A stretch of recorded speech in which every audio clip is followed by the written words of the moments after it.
कॾहिं करे पियो अवाम खे मिलतूं, कॾहिं करे पियो मोदी खे मिलतूं, कॾहिं ॾिस त करे पियो इमरान ख़ान खे मिलतूं, कॾहिं ॾिस करे पियो ज़रदारी खे मिलतूं।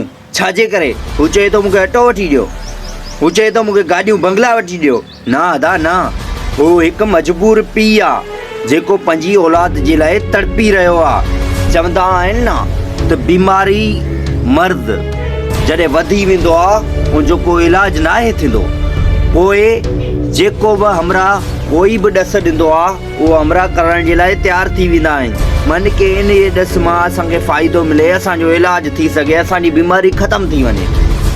ठीकु इन ई तरह हैदर कॾहिं मोदी खे बि मिलतूं करे, कॾहिं ज़रदारी खे बि मिलतूं करे।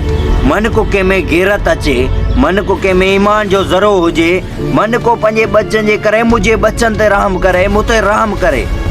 पर हुन ग़रीब खे कहिड़ी ख़बर जो हुनजो आवाज़ु उथारण लाइ हिते सभु गूंगा बणियल आहिनि, हुनजो हक़ ॾिसण लाइ हिते सभु अंधा बणियल आहिनि। ग़रीब हुजणु को ऐब नाहे, पर ग़रीब थी मरण ऐं ग़रीबी में अहिड़ा हालात ॾिसण यार वॾी मजबूरी आहे, वॾी तकलीफ़ आहे। हिन जो अंदाज़ो उहो ई लॻाए सघे थो जितां इहा गुज़री आहे। तूं ऐं मां छा ॼाणंदासीं उनजे दर्द खे। अरे सीमा निभागी, तो बि अहिड़े सां वञी शादी कई आहे जंहिंखे हिकिड़ी तो मज़ाक में ख़ाली थप्पड़ हणी आहे त उनजी शिकल त ॾिस कहिड़ी बुछड़ी थी वई आहे। हैदर जी इज़त खे खाक में मिलाए, पाण खे तलाक शुदा सॾाए, सचो दीन इस्लाम मज़हब मटाए, तूं एॾी ख़ुशि न थी।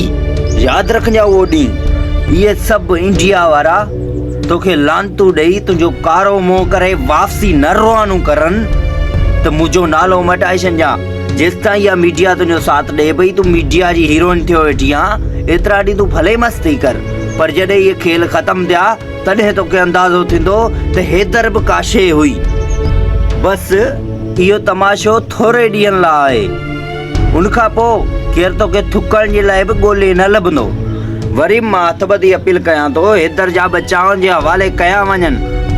हाणे केॾां वियो ज़ालिम वॾेरो, ज़ालिम वज़ीरो? हाणे त कुझु गैरत कयो। सनाउल्ला शहर काॾे वियो? सनाउल्ला शहर खे ॿार ज़ाया हाणे ॾसे पंहिंजा पावर। ख़बर पियो इंडिया वारनि खे त अञा जवान वाक़ई रहनि पिया जूअ में। बाक़ी सीमा, जॾहिं न तुंहिंजो इंडिया वारा कारो मोह कंदा तॾहिं असदुल्ला खोड़े जो तो लाइ इहो ई बयानु हूंदो, झल दब। छो त धोबी जो कुतो न घर जो न घाट जो, तूं बि न हेॾां जी आहे न होॾां जी आहे।